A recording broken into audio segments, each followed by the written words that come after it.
Assalamualaikum warahmatullahi wabarakatuh.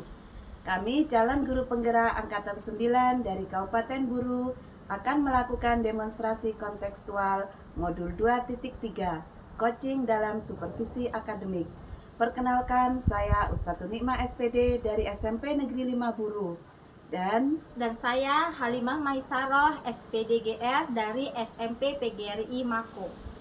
Saya Idris Wali SPD dari SMP Negeri 31 Buru. Selamat menyaksikan.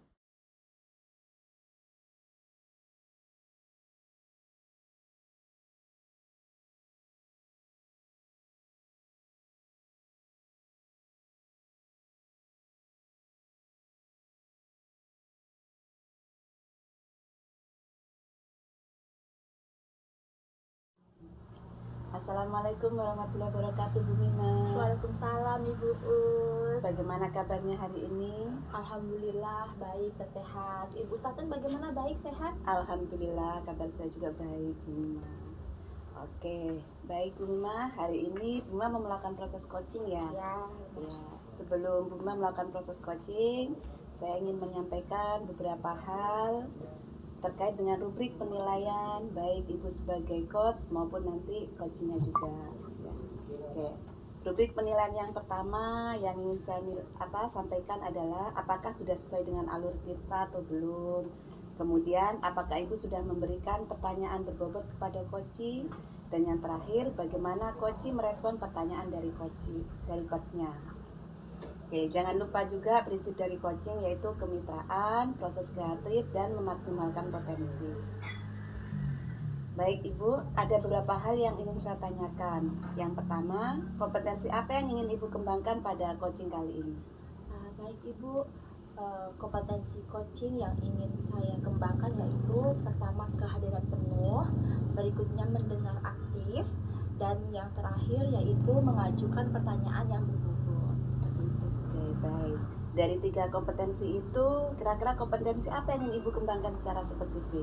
Kompetensi yang ingin saya kembangkan secara spesifik yaitu mendengarkan aktif dan mengajukan pertanyaan yang berbobot untuk coaching.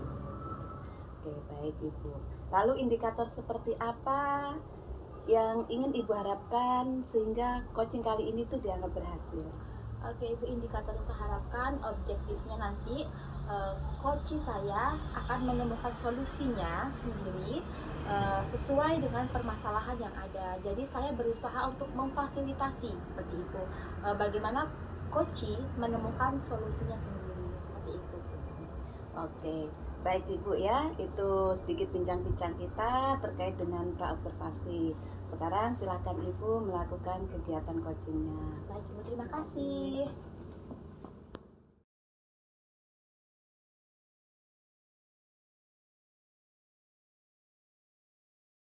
Assalamualaikum Pak Idris. Waalaikumsalam Ibu. Apa kabarnya pagi ini? Alhamdulillah baik. Ya Pak, dengar-dengar ada masalah ya Pak yang mau dibicarakan dengan saya. Boleh saya tahu Pak seperti apa? Ya Ibu, saya ada masalah dengan siswa di kelas saya. Saya kan mengajarnya kan di kelas 7 pelajaran informatika. Terus di situ ada masalah beberapa siswa itu yang nilainya itu rendah. Nilai rendah, Bapak sudah cari tahu sebab dari nilai rendah itu apa Pak? Ya, saya sudah cari tahu Bu, masalah mereka nilai dari beberapa siswa itu rendah itu karena yang pertama ketika mereka saya memberikan tugas kepada mereka, lalu mereka tidak mengerjakan tugas itu yang pertama. Yang kedua, saya juga menilai dari kehadiran siswa pada saat di kelas. Yang ketiga, kalau diajak kita kita juga kan menilai penilaian sikap, ya kan. Jadi tapi siswa itu biar kita memberikan coba fokus ke depan, sudah ice breaking dan lain sebagainya, tetapi mereka tidak mengindahkan itu. Makanya saya juga menilainya, ternyata nilai yang saya rengkap dari nilai semua itu nilainya rendah. Oh gitu. Itu di semua materi atau hanya ada di beberapa materi saja Pak? Itu di hanya beberapa materi saja Bu. Yang yang terdapat itu di materi di tema 2 sama tema 4. Oh, itu yang paling rendah Yang Pak paling ya? rendah. Oh, seperti itu. Ini SMP Pak ya? Ya SMP. Sebelumnya di tingkat sebelumnya mungkin waktu SD itu mata pelajaran ini ada tidak Pak ya? Kalau untuk informatika sih kita untuk SD itu untuk belum masuk di kurikulum Merdeka itu belum ada, Bu. Oh, jadi ini dasar ya? Ya, dasar. Mereka dapat informatika yang paling basic, masih Basicnya, dasar, ya. seperti itu Pak. Terus idealnya nih menurut Pak Idris, idealnya mereka nilainya bagaimana? Sebagus apa kemampuan mereka itu yang bagaimana, yang idealnya, yang dianggap berhasil, yang dianggap nilainya tinggi? Ya Ibu, saya sudah memikirkan ide itu. Ada beberapa ide yang saya sudah terapkan, tetapi masih dalam proses. Tapi alhamdulillah ada kemajuan. Yang pertama yaitu sebelum mereka menyimak materi yang saya sampaikan, saya membuat peraturan kelas. Terus saya membuat sebuah gambaran atau memutar sebuah video terkait dengan inovatif, lalu gambaran-gambaran terkait dengan informatika, contohnya HP digunakan sebagai bahan pembelajaran, bagaimana cara penggunaan laptop yang maksimal buat siswa, bagaimana memanfaatkan pembelajaran ini. Nah, lalu dari situlah saya menemukan ada sedikit peningkatan dari siswa tersebut. Oh, jadi memaksimalkan Ya, ya. maksimalkan. Yang sebenarnya kompetensi itu mereka sudah punya Pak Ya. ya, tinggal dimaksimalkan bagaimana digunakan dengan baik, Ya. kemudian memperoleh nilai yang seharusnya Ya, Pak ya. ya, benar. Seperti itu. Misalnya nih Pak, misalkan ide Pak Idris itu sudah diterapkan, sudah diimplementasikan ke dalam kelas dan berhasil nih. Tindak lanjutnya sebagai Bapak, tanggung jawabnya itu bagaimana untuk supaya itu tidak berakhir sampai di 1-2 materi saja. Ya. Bagaimana tindak lanjutnya Pak? Ya Ibu, makasih Bu. Kalau untuk saat ini kebetulan saya sudah juga berkomunikasi dengan kepala sekolah, terus teman-teman teman sejawat di dalam sekolah. Insya Allah kita akan membuat sebuah apa namanya pojok baca namanya literasi digitalisasi. Jadi di situ siswa juga bisa membaca dan juga bisa melihat gambaran-gambaran terkait dengan elektronik. Contohnya media-media pembelajaran yang digunakan siswa di saat ini. Oh, supaya siswa juga terbiasa Iya, Pak terbiasa. ya. Kayak lingkungan sekolahnya juga mendukung Iya, gitu ya, benar. supaya terbiasa. Oh, baik Pak. Siapa-siapa saja Pak yang akan berperan untuk tindak lanjut tersebut yang Bapak mau ajak kolaborasi seperti Ya. itu? Baik Bu. Untuk saat sekarang ini yang saya bisa diajak kolaborasi itu ada beberapa orang guru, teman guru. Contohnya di sekolah itu ada Pak Detek, terus juga ada Ibu Dewi, terus ada Pak Eko, yang kita bisa ajak koordinasi untuk bagaimana kita berkolaborasi terkait dengan kemajuan pendidikan di air di sekolah, terutama di SMP Negeri 31 Bu. Oh, jadi ada Pak ya dukungan Ya. dari teman sejawat, dari pimpinan, Ya. Pak, seperti itu Pak.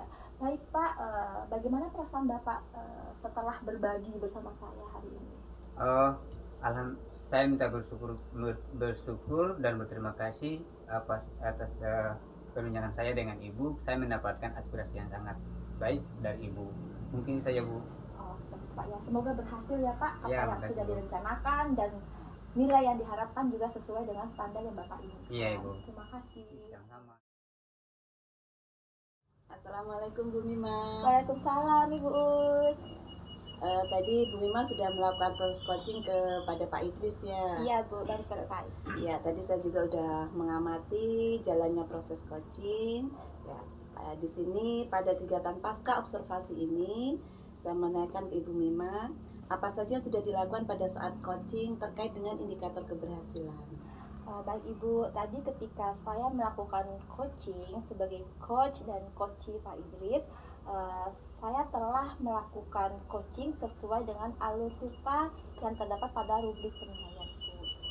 Iya, baik Ibu. Tadi juga saya udah amati, tadi Ibu udah menjalankan proses coaching sesuai alur kita, yaitu mulai dari tujuan, identifikasi masalah, rancangan aksi, dan sampai pada tanggung jawab. Oke. Kemudian tadi juga pada proses coaching juga saya amati prinsip-prinsip coaching juga udah dilakukan dari mulai kemitraan, proses kreatif sampai memaksimalkan potensi. Oke, baik Ibu. Lalu kompetensi apa lagi yang ingin dikembangkan pada proses coaching selanjutnya?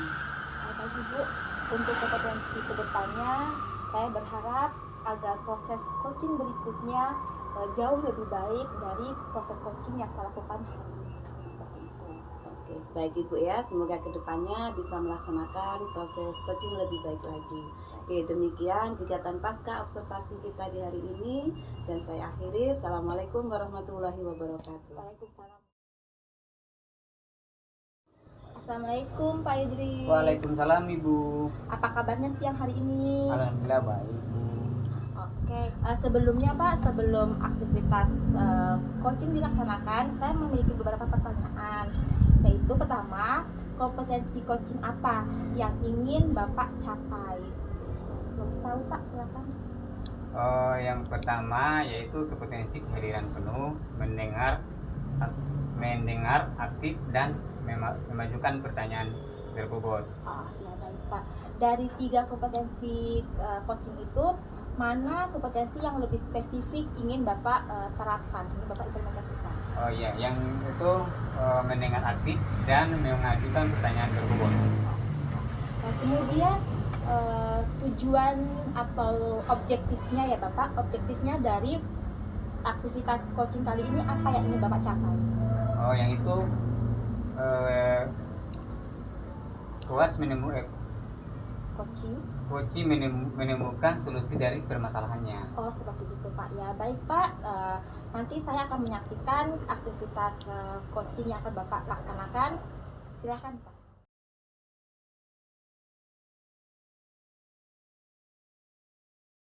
Assalamualaikum Ibu Ustazun. Waalaikumsalam warahmatullahi wabarakatuh Pak Idi. Bagaimana kabarnya hari ini Ibu? Alhamdulillah baik Pak Idi. Pak Idi juga bagaimana kabarnya? Alhamdulillah baik Bu. Oh ya Ibu ya, Ibu hari ini kayaknya ada yang mau Ibu sampaikan ke saya ya, atau mungkin ada mau bahas apa begitu Bu? Iya Pak Idi, saya ini ada mau sedikit cerita terkait dengan masalah saya Pak Idi. Iya, kira-kira identifikasi masalah apa Bu? Masalah saya ini terkait dengan kondisi anak-anak dalam memahami materi di mata pelajaran saya, yaitu mata pelajaran matematika. Padahal sebenarnya materi dasar gitu, tapi sampai kelas 9 kok mereka masih belum terlalu paham, yaitu terkait dengan materi penjumlahan dan pengurangan bilangan bulat. Nah, ketika saya mengajarkan mereka di materi kelas 9 terkait dengan bilangan berpangkat, menyelesaikan persamaan kuadrat, itu mereka masih banyak kesalahan untuk operasi penjumlahan dan pengurangan bilangan bulat, terutama pada bilangan ketika dijumlahkan bilangan positif dan negatif atau pengurangan antara positif dan negatif, seperti itu Pak. Ya. Terus Ibu, kondisi ideal apa yang Ibu harapkan dari masalah ini Bu? Saya berharap ketika mereka kelas 9 itu mereka harusnya sudah memahami itu gitu. Jadi ketika saya masuk di materi kelas 9, saya tidak lagi mengajarkan mereka bagaimana konsep penjumlahan dan pengurangan bilangan bulat. Ya, jadi saya tinggal bagaimana konsep itu diaplikasikan ke materi lain, ya. Karena sebenarnya materi penjumlahan dan pengurangan bilangan bulat itu mereka kan sudah dapatkan di SD sudah, SMP kelas 7 juga sudah, ya. Jadi seperti yang diharapkan. Artinya di SD-nya sudah punya dasar ya, maksudnya kan di punya dasar. Iya, dasarnya itu sudah dapat. Jadi kan di Ibu kan di SMP-nya kan sudah hanya tinggal melanjutkan. Ya, di SMP kelas 7 juga sudah materi khusus itu ada. Iya. Kira-kira usaha apa yang Ibu lakukan dalam persoalan ini? Jadi usaha yang saya lakukan, ya jadi ketika mereka udah kelas 9 itu, mereka udah benar-benar memahami konsep itu. Ya, jadi ketika saya aplikasikan ke materi lain, itu mereka tidak merasa kesulitan. Kan? Nah, jadi yang saya lakukan, ya saya harus memberikan motivasi kepada mereka. Yang pertama itu ya, jadi bagaimana mereka bisa menyukai mata pelajaran matematika, kan? Nah, kemudian yang kedua, saya akan berusaha melakukan pembimbingan kepada mereka untuk bagaimana menanamkan konsep operasi penjumlahan dan pengurangan bilangan bulat, ya. Jadi sebenarnya hal itu sepele gitu ya, tapi dia itu sangat urgen. Jadi anak biasa masih banyak melakukan kesalahan. Saya juga udah pernah melakukan pendekatan dengan menggunakan metode bermain kartu juga pernah gitu ya. Jadi membuat kartu berbeda, satu menunjukkan bilangan positif, satu menunjukkan bilangan negatif. Gitu. Kemudian melalui perumpamaan uang dan utang juga sudah, gitu ya. Cuman mereka ini tidak terbiasa berarti. Jadi ketika setelah saya kasih materi itu mereka paham, gitu kan? Tapi nanti begitu berapa hari tidak diulang lagi ya mereka lupa lagi, gitu. Nah, jadi di sini juga saya akan berusaha untuk mendorong mereka berbanyak latihan, gitu. Karena salah satu kunci sukses belajar matematika itu harus banyak latihan. Karena dengan latihan itu mereka akan tahu di mana kesalahan mereka. Semakin sering latihan, mereka semakin sering tahu kesalahan dan di situ bisa meminimalisir kesalahan-kesalahan yang mereka buat. Ya. Nah, kemudian juga saya akan membangun kolaborasi dengan rekan sejawat yang sama-sama mengajar matematika di kelas 7 dan 8 supaya mereka lebih menanamkan konsep itu dan sehingga nanti ketika diaplikasikan ke materi lain itu mereka tidak merasa kesulitan. Seperti itu, Pak. Kira-kira dalam masalah ini Ibu memberikan berapa jangka waktu, berapa hari yang Ibu butuhkan untuk bisa menyelesaikan masalah ini? Untuk jangka waktu saya belum bisa memastikan, Pak, karena ini juga butuh proses ya, butuh proses panjang, butuh latihan anak-anak, butuh bagaimana memotivasi mereka juga, kan? Tapi saya akan berusaha secepatnya, kan, agar masalah ini juga tidak terlalu berlarut-larut, ya. Jadi saya akan segera melakukan pembimbingan khusus, penanaman konsep yang baik kepada mereka melalui kegiatan latihan-latihan soal. Ya, sehingga saya berharap ketika mereka lulus dari SMP ini mereka benar-benar sudah memahami, ya. Jadi ketika nanti di SMA mereka lagi tidak akan kesulitan, ya. Karena kan nanti di SMA belajar materi apapun tetap akan ketemu lagi operasi itu, ya. Jadi itu untuk jangka waktu saya belum bisa memastikan, tetapi saya akan berusaha untuk secepatnya, Pak. Iya. Kira-kira dalam masalah ini apakah Ibu sudah pernah berkoordinasi dengan kepala sekolah atau teman-teman lain? Saya sudah membangun koordinasi dengan rekan sejawat, gitu ya. Sebenarnya masalah ini juga sama juga mereka hadapi, kan. Sekarang yang saya akan bangun adalah dengan kepala sekolah, saya akan mengusulkan untuk membuat semacam bimbingan khusus belajar, gitu ya. Jadi bimbingan belajar terkait dengan pemahaman konsep dasar matematika, ya. Sehingga anak-anak itu mereka benar-benar memahami konsep-konsep dasar apa aja dalam matematika, ya. Sehingga biasa mereka merasa sulit di materi lain itu karena mereka tidak memahami konsep dasarnya, ya. Jadi saya akan sampaikan kepala sekolah untuk kita buat program, nanti ada semacam bimbingan khusus mungkin di luar jam pelajaran. Bagaimana perasaan Ibu di saat ini seketika berkoordinasi dengan saya? Setelah saya berbincang-bincang dengan Pak Idi, saya sudah mendapat gambaran, ya, bagaimana menyelesaikan masalah anak-anak ini terkait mereka kurang memahami operasi penjumlahan bilangan bulat, terutama penjumlahan dan pengurangan bilangan bulat, ya.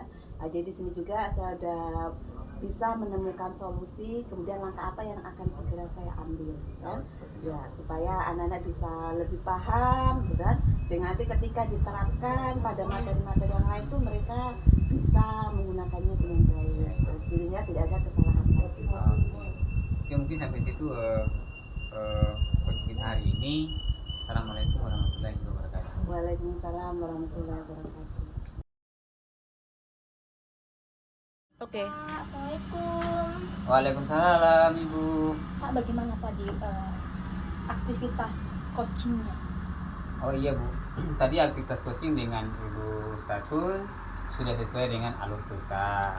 Iya Pak, tadi saya juga sudah menyaksikan bahwa aktivitas coachingnya sudah sesuai dengan alur kita, juga sudah tampak prinsip coaching di situ, juga sudah tampak jelas kompetensi coaching yang sudah terlaksana di dalam aktivitas coaching barusan.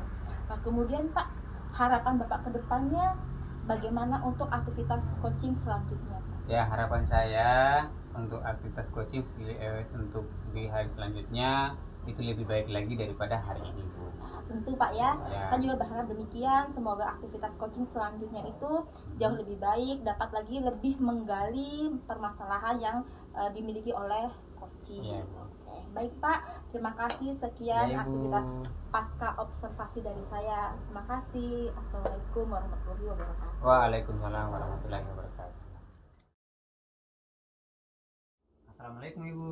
Waalaikumsalam warahmatullahi wabarakatuh, Pak Idi. Apa kabarnya siang ini, Bu? Alhamdulillah baik. Pak Idi sendiri kabarnya bagaimana? Alhamdulillah baik, Bu. Ibu hari ini mau melakukan coaching ya? Iya, Pak Idi. Ibu melakukan coaching. Yang pertama yang saya mau tanyakan, kompetensi coaching yang apa yang ingin Ibu kembangkan? Untuk kompetensi coaching yang ingin saya kembangkan, yang pertama kehadiran penuh atau presensi, kemudian yang kedua mendengarkan aktif, dan yang ketiga mengajukan pertanyaan berbobot. Oh iya, Bu. Yang kedua, kompetensi mana yang ingin Ibu kembangkan secara spesifik selama coaching? Ya, yang ingin saya kembangkan itu lebih pada mendengarkan aktif dan mengajukan pertanyaan berbobot. Di situ saya berusaha menggali menggali permasalahan yang dimiliki oleh coach sehingga nanti kita bisa menemukan solusinya. Baik, Bu. Yang terakhir, indikator apa yang Ibu indikator apa yang Ibu ingin capai, yang ingin dicapai? Ya. Indikator yang ingin saya capai dalam proses coaching ini adalah bagaimana saya memfasilitasi coach saya untuk menemukan solusi dari permasalahan yang dihadapi lewat dari pertanyaan-pertanyaan yang saya berikan. Sehingga di situ nanti saya mampu menggali apa yang sudah dimiliki oleh coach dan rencana-rencana apa yang akan dilakukan sehingga bisa menemukan solusi dari permasalahannya. Oke, baik, Bu. Itu saja pertanyaan dari saya.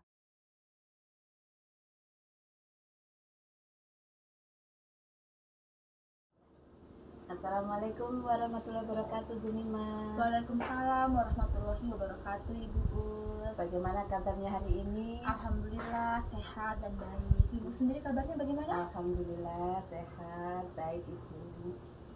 Oke, baik Ibu. Kemarin Ibu Mima membuat janji ingin ketemu dengan saya. Ya. Kayaknya ada hal yang penting sekali ingin disampaikan kepada saya. Iya Bu, benar sekali. Saya punya permasalahan Bu di kelas saya sendiri sih, di jam saya, di jam bahasa Inggris Bu. Seperti itu, makanya saya ingin curhat-curhat sedikit sama Bu hari ini. Oh iya, boleh. Lalu apa yang ingin dibuatkan dari percakapan kita hari ini? Saya ingin mendapatkan apa ya, pencerahan gitu, kayak solusi yang bisa memenuhi permasalahan saya di kelas, seperti itu yang saya inginkan. Sharing gitu. Oh baik Ibu. Mungkin Ibu bisa ceritakan permasalahannya apa di kelas? Baik Bu, gini, saya itu kan ngajar bahasa Inggris Bu. Itu ada 4 skill kan, ada listening, speaking, writing, and reading. Nah, saya tuh punya permasalahan hampir di setiap materi, di setiap bab, itu pasti speakingnya yang sangat-sangat low gitu, sangat-sangat bawah tuh speaking. Mungkin kalau soal skill berbicara, semua orang bisa berbicara dengan gamblang dan mudah. Tapi untuk bahasa Inggris di level yang sudah SMP, serasanya nggak semestinya Bu. Mereka masih low sekali. Level SMP kan mulai bisa bercakap-cakap gitu. Dan itu mereka belum semampu itu. Mereka baru hafal kata-kata. Kalau ditanya secara langsung gitu, mungkin cuma tanya identitas diri, mereka sudah bisa jawab. Tapi kalau tanya aktivitas atau rencana atau apa, mereka belum sesuai dengan levelnya Bu, seperti itu. Jadi level yang rendah, bukan level SMP yang mereka sudah kuasai. Nanti kalau suruh speaking, kebanyakan hafalan, kayak berdialog ditulis dulu, hafalkan dulu, baru berbicara. Itu kan bukan speaking Bu, artinya hafalan. Kalau speaking itu kan secara spontan, mampu presentasi, mampu berdialog, mampu berdebat, seperti itu yang saya inginkan. Jadi mereka masih bisa speaking tapi harus menggunakan teks gitu. Ya, jadi hafalan bukan speaking, jatuhnya hafalan gitu Iya, ya, seperti itu. hafalan. Mungkin identitas diri bisa, tapi kan kalau kelas 9 bukan lagi materi identitas, itu kelas 7. Kelas 9 kok ngomongnya masih soal what is your name, where do you live, itu bukan lagi level mereka. Mereka harus level yang sudah bisa bercerita, mendongeng seperti itu, tapi mereka belum mampu Itu kelas 9 ya. Jadi anggaplah kompetensinya dari kelas 7 sampai kelas 9 itu belum terlalu berkembang. seperti itu. Lalu kondisi ideal yang ingin Ibu harapkan itu seperti apa? Idealnya itu sesuai dengan materi, Bu. Misalkan kelas 9 materinya sudah kayak iklan, mereka mampu mengiklankan secara spontan gitu. Misalkan ini ada sabun ini bla bla bla bla, diiklankan. Atau mendongeng, soalnya ada materi mendongeng, ada sangkuriang dan lain sebagainya. Saya ingin mereka tuh habis baca, mereka bisa retail gitu. Apa yang tadi mereka baca diceritakan kembali ke teman-teman dengan bahasa Inggris. Kalau enggak mix languages, dah mix gitu antara Indonesia atau Inggris. Tapi ini sama sekali, Bu, nihil. Jadi harus membaca lagi. Nah, kalau membaca lagi sih teman juga bisa baca, Bu ya. Jadi itu yang saya inginkan tuh, skill berbicaranya, speakingnya yang masih low sekali. Jadi itu kondisi ideal yang diharapkan ya. Iya. Mampunya anak itu bisa Sesuai levelnya. berkomunikasi secara lancar tanpa teks. Ya, gitu sesuai dengan level pelajarannya saat iya, itu. sesuai dengan levelnya karena mereka udah kelas 9. Ya, ya. seperti itu. Nah, berikutnya kalau kondisi ideal itu kan berada di level 10 ya. Lalu sekarang ini yang sudah dicapai itu kira-kira sudah berada di level berapa? Masih di level 4 atau 5 gitu. Masih bawah sekali. Kira-kira Ibu bisa naikkan sampai level berapa? Ya minimal inginnya level 7 atau 8 begitu, Bu. Ya tidak sesempurna mungkin, Iya. tapi setidaknya lebih tinggi sesuai dengan pelajaran saat itu lah. Inginnya di level 7 atau 8 ya. Untuk sampai di level itu kira-kira usaha apa yang ingin Ibu lakukan? Kalau setelah saya telisik, Bu, permasalahannya itu karena lingkungan juga tidak terbiasa yang mengajak mereka ngomong gitu. Paling cuma mereka menyapa saya, good morning miss, morning guys, sampai situ. Sekedar salam. Makanya mereka coba salam, identitas diri dan seperti itu. Jadi mungkin lingkungannya yang harus di-create, diciptakan se-Inggris mungkin. Contohnya begini, poster-poster di kelas itu kan semua masih menggunakan bahasa Indonesia semua. Jadi saya ingin deskripsikan ada supaya tiap hari meskipun di luar jam bahasa Inggris, mereka tetap melihat kata-kata yang berbahasa Inggris. Mungkin di poster ada tentang percakapan perjalanan, traveling, atau ada cerita pendek sedikit di poster itu, lalu ditempel di kelas seperti itu, agar tiap hari mereka juga menyaksikan, oh iya meskipun bukan bahasa Inggris dibaca gitu. Atau di depan kelas itu ada tulisan juga kelas apa, atau ada moto-moto dalam bahasa Inggris, buanglah sampah pada tempatnya dalam bahasa Inggris. Contoh suasana kelasnya seperti itu yang ingin saya kondisikan supaya mereka terbiasa, karena bahasa itu kan tentang habit ya, Bu, tentang kebiasaan. Jadi juga sayanya sendiri juga sih, mungkin bukan cuma sekedar salam tanya mereka, bukan cuma sekedar how are you today, bukan cuma itu, tapi saya selipkan setiap hari itu pertanyaan baru supaya mereka cari, Miss tanya apa ya itu tadi, supaya mereka lekas cari gitu, lekas cari jawabannya. Mungkin saya tanya makan kamu hari ini apa, sarapan kamu hari ini apa, begitu, supaya mereka langsung cari jawabannya meskipun di luar jam bahasa Inggris. Mungkin kayak habit lingkungan juga habit saya, Bu, untuk seperti itu.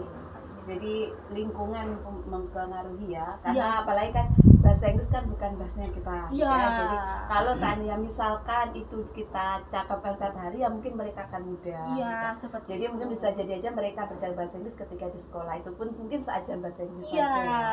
Jadi ketika saya lewat mungkin cuman kayak morning nih. Iya, sekedar menyapa saja ya. Sekedar salam gitu. Jadi nanti saya mau coba tanya, sudah makan apa kamu hari ini? Kamu hari ini bagaimana perasaannya? Mungkin seperti itu supaya mereka cari jawabannya gitu. Supaya ketika saya tanya nanti mereka tahu jawabannya. Supaya kayak natural gitu, bukan yang kayak teks mereka baca dihafalkan baru tampil di kelas, itu kan sudah sehari-hari seperti itu. Saya nggak mau seperti itu lagi. Iya, baik, tadi dari usahanya itu bagaimana menciptakan lingkungan gitu ya yang bisa membantu mereka untuk berkomunikasi bahasa Inggris, baik dalam kelas dan bentuk bikin poster. Jadi mungkin nanti posternya itu jadi bisa bentuk bahasa Indonesia terus dikasih ada bahasa Inggrisnya, translate-nya gitu. translate-nya. Seperti itu. Terus kemudian nanti di percakapan tadi kayak udah disampaikan, Bunga Ya. mungkin tidak hanya sekedar Salam. salam, menanyakan kabar, mungkin lebih ditingkatkan lagi. Ya. Lihat ada dari usaha-usaha dan strategi itu, kira-kira yang paling tepat dan ingin segera dilakukan itu apa? Mungkin saya bekerja sama dengan wali-wali kelas, Bu. Kan ini tidak bisa saya tempel poster sembarangan ya di kelasnya orang gitu. Ya. Jadi mungkin saya lekas menghubungi wali-wali kelas, saya meminta izin untuk bagaimana kan poster banyak di kelas itu, nanti kita sisipkan poster-poster yang berhubungan dengan bahasa Inggris seperti itu, Bu. Jadi saya ciptakan lingkungannya dulu. Lingkungannya dulu. Nanti baru saya ciptakan habit saya bercakap-cakap sama mereka. Setelah mereka tidak asing melihat kosa-kosa kata bahasa Inggris setiap hari, setiap masuk kelas, setiap lingkungan sekolah, nanti bila perlu taman, saya tulis garden gitu. Ya. Bukan cuma poster. Bukan cuma poster tapi kayak plat gitu, kayak papan nama ya gitu. Garden gitu. Soalnya saya Jadi izin semua dulu. objek benda yang di sekolah itu Ada, ditulis dalam ya, tempat sampah gitu. Ah. Ada dustbin, tempat sampah seperti itu. Rencananya sih saya izin dulu. Kalau yang di lingkup kelas mungkin saya izin ke wali kelas masing-masing. Kalau lingkupnya sekolah kayak kebun, mungkin saya izin ke kepala sekolah, izin untuk ditulisin seperti itu supaya mereka kebiasaan sama lingkungan bahasa Inggris. Jadi ada proses kolaborasi Bu Iya. ya, antara wali kelas, rekan guru, kemudian kepala sekolah, ya, bagaimana untuk menciptakan lingkungan yang bisa mendorong anak-anak untuk mengembangkan bahasa Inggrisnya. Ya. Kemudian rencana selanjutnya yang bisa membantu Ibu untuk menjaga komitmen ini, selain tadi yang udah disebutkan kepala sekolah, rekan guru, kemudian wali kelas, siswa-siswa, mungkin ada lagi yang bisa membantu menjaga komitmen ini. Sejauh ini masih dalam lingkup sekolah dulu, Bu. Yang penting kita komitmen dulu antara saya, murid-murid, untuk tidak merusak itu juga ya, namanya anak-anak gitu kan. Baik. Untuk menjaga apa yang sudah kita buat, seperti itu wali kelas, guru-guru yang lain, kemudian pimpinan, baru sekitar lingkup sekolah saja dulu, Bu, karena Iya. memang yang dikondisikan untuk lingkungan berbahasa Inggris, berbasis bahasa Inggris, itu lingkungan sekolah aja. Kelas dulu, pertama kelas dulu, baru lingkungan sekolah yang lebih luas. Sejauh ini baru itu, Bu. Semua lingkup yang ada di sekolah. Untuk terus komitmen, untuk terus tidak merusak juga, dan terus untuk meningkatkan lagi setelah semua kondisinya sudah berbasis bahasa Inggris, mulailah untuk didesainkan gitu. Mulailah bila perlu guru mata pelajaran lain gitu. Bila perlu setelah assalamualaikum, morning Pak, morning Sir, kayak gitu kan. Yeah. Selama ini kan selamat pagi Pak, seperti itu kan. Usahakan meskipun bukan guru bahasa Inggris, coba kalau sapa setelah assalamualaikum, mulailah kita pakai berbahasa Inggris gitu. Iya. Mulai praktiknya. Iya, jadi mulai dari lingkup sekolah, lingkup kelas dulu ya, Iya. baru ke lingkup sekolah, kemudian nanti mengajak rekan-rekan guru untuk sedikit-sedikit walaupun hanya dalam Salam. ya dalam bentuk sawal dalam pembelajaran menggunakan bahasa Inggris gitu ya. Oke, Pak. Kira-kira untuk bisa menjalankan apa yang sudah Ibu rencanakan membutuhkan waktu berapa lama? Kalau ini mungkin butuh proses, Bu, ya, nggak yang langsung gitu. Iya. Soalnya kan butuh juga persetujuan Iya. gitu. Saya butuh diskusi juga sama rekan-rekan. Mungkin persetujuan itu 2-3 hari seminggu mungkin seperti itu, karena kan tidak semua orang stay ya, jangan sampai wali kelas yang ini tidak ada di Iya. tempat seperti itu. Jadi mungkin saya butuh 1 minggu untuk koordinasi, minggu berikutnya baru membuat juga tidak saya sendiri itu. Iya, Poster-poster betul. mungkin di jam-jam eskul, kami punya jam eskul, Bu, mungkin bisa saya minta. Kalau di jam mata pelajaran kan tidak mungkin saya minta, Bu, ya. Iya. Mungkin jadi di jam-jam eskul nanti saya minta untuk membuat itu. Nanti tidak semua berbarengan per kelas ini jam eskul kita buat poster, kelas ini eskul kita buat juga. Saya handle seperti itu, Bu. Jadi kalau butuh waktu mungkin setengah bulan bisa, Bu, itu. Nanti kalau untuk prakteknya kan setiap hari. Nah, setelah itu baru kita mulai praktek setiap hari seperti itu. Iya. Untuk persiapannya sendiri mungkin 2 minggu, seminggu 2 minggu. Iya, baik Ibu ya. Tentu Ibu harus perlu koordinasi. Apalagi kan proses kolaborasi yang tidak Ibu bisa selesaikan sendiri. Ya. Oke, baik Ibu. Lalu setelah Ibu berbincang-bincang dengan saya, apa yang sudah Ibu dapatkan? Saya merasa tidak sendiri, Bu. Saya merasa ada teman yang bisa menerima keluh kesah saya dan membuka wawasan saya juga, bahwa semuanya itu butuh proses gitu. Jadi yang awalnya saya pokoknya ini harus lekas terlaksana, saya ingin seperti itu. Tapi namanya kolaborasi itu butuh proses. Jadi ketika saya berbincang sama ibu, oh iya ya, jadi butuh proses. Ketika ibu tanya kira-kira membutuhkan proses berapa lama, tadi awalnya saya mau yang ya udah secepatnya, lebih cepat lebih baik. Jadi ketika ibu tanya proses berapa lama, saya pikir-pikir lagi, iya, ibu membuka wawasan saya bahwa semua ini bukan instan gitu, jadi butuh proses. Jadi saya lega aja Bu, terasa lega juga. Baik Ibu, saya juga senang bisa mendengar cerita keluhan dari Ibu ya.